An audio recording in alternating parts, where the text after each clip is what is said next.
안녕하세요. 심리상담사 굿 이너프입니다. 오늘은 인생의 방향과 의미에 대해 깊이 있는 통찰을 전해주는 심리학자 알프레드 아들러에 대해 말씀드리려 합니다. 살아가다 보면 문득 이런 생각이 들 때가 있습니다. 나는 왜 이렇게 살아왔을까? 지금 이 공허한 마음은 도대체 어디서 오는 걸까? 이런 질문 앞에서 우리는 종종 길을 잃기도 합니다. 그럴 때 아들러의 심리학은 인생의 복잡한 감정을 단순하고 명료하게 풀어주는 힘을 줍니다. 오늘 함께 그 이야기를 나누어 보겠습니다. 알프레드 아들러는 1870년 오스트리아 빈에서 태어난 의사이자 심리학자입니다. 처음에는 프로이트와 함께 정신분석학을 시작했지만 이후 개인 심리학이라는 독자적인 학파를 세웠습니다.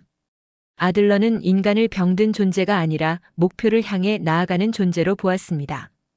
그는 사람이 왜 그렇게 행동하는지에 대해 질문했고 그 답을 과거보다 지금 이 순간의 삶의 방향에서 찾으려고 했습니다. 열등감은 누구에게나 있다. 열등감은 누구에게나 있습니다.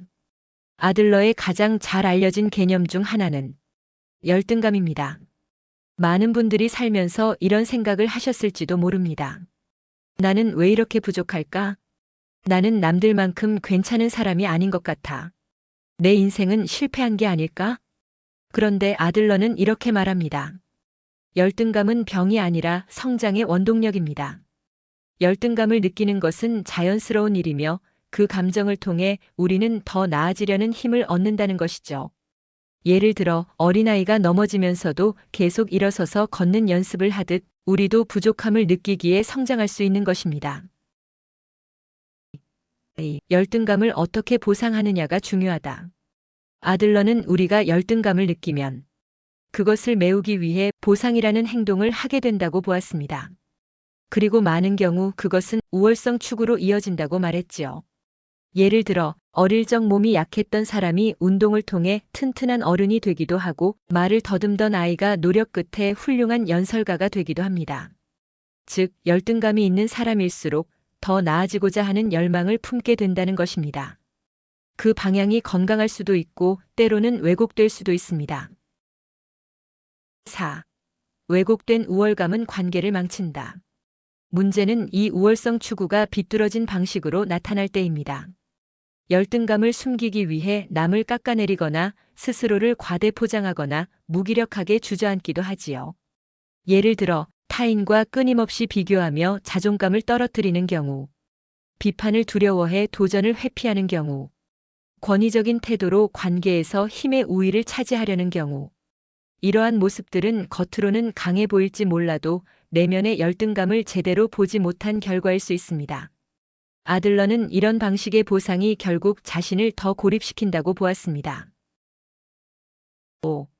공동체 감각이 진짜 회복의 열쇠다. 아들러가 강조한 또 하나의 개념은 바로 공동체 감각입니다. 그는 인간이 건강하게 살아가려면 타인과의 연결 속에서 살아야 한다고 보았습니다. 사람은 다른 사람을 도울 때 가장 건강해진다. 우리는 누군가에게 의미 있는 존재가 될 때 자신의 삶도 더 소중해진다고 느낍니다. 혼자만의 성취, 혼자만의 성공은 결국 외로움을 남길 뿐이지요. 50대 이후의 삶에서는 더더욱 이 공동체 감각이 중요해집니다.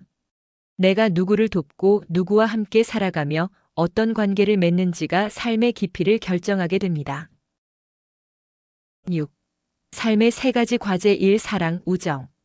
아들러는 우리가 삶에서 맞닥뜨리는 세 가지 중요한 과제가 있다고 말했습니다. 바로 1. 사랑, 우정입니다. 첫 번째, 일의 과제는 단순히 생계를 위한 일이 아니라 내가 세상에 어떤 기여를 하며 살아가고 있는지를 말합니다. 퇴직 후에도 누군가를 돌보거나 작은 나눔을 실천하는 것도 일의 과제입니다. 두 번째는 사랑의 과제입니다. 배우자, 가족과의 관계 속에서 우리는 헌신과 존중, 친밀감을 배워갑니다. 특히 오래된 부부 관계에서는 서로의 차이를 이해하고 받아들이는 것이 중요하지요. 그리고 마지막으로 우정의 과제, 즉 가족이 아닌 사람들과 맺는 관계입니다. 신뢰를 바탕으로 한 친구 혹은 이웃과의 관계는 우리의 삶을 풍성하게 만들어줍니다.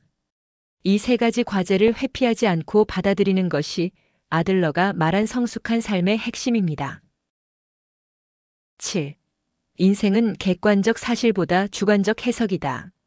아들러는 우리의 삶을 결정짓는 것은 사건 그 자체가 아니라 그 사건을 어떻게 해석하느냐라고 강조했습니다.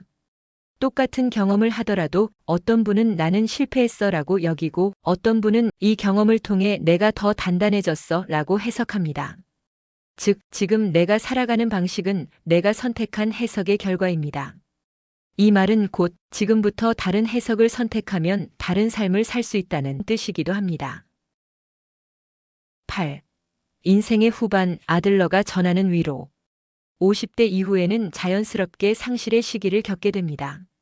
건강, 직업, 인간관계, 부모로서의 역할 등 많은 것이 달라지고 때로는 사라지기도 하지요. 하지만 아들러는 말합니다. 삶의 의미는 나이가 들수록 더 깊어질 수 있다. 당신이 지금까지 어떤 삶을 살아왔든 오늘부터 다른 방향을 선택할 수 있다. 열등감은 감추어야 할 것이 아니라 더 나아질 수 있는 동기이며 타인과의 연결은 당신을 더 건강하게 만들어줍니다. 오늘 영상에서는 알프레드 아들러의 개인 심리학을 함께 살펴보았습니다. 이야기를 들으며 나도 그래 하고 공감되는 부분이 있으셨다면 그 자체로 이미 변화의 씨앗이 싹튼 것입니다. 여러분의 삶이 나를 이해하고 타인과 연결되고 한 걸음 더 나아가는 방향으로 흘러가기를 응원하겠습니다. 이 영상이 마음에 닿으셨다면 좋아요, 구독, 그리고 댓글로 여러분의 생각도 들려주세요. 여러분의 여정을 지지하며 언제나 곁에서 함께하겠습니다. 감사합니다.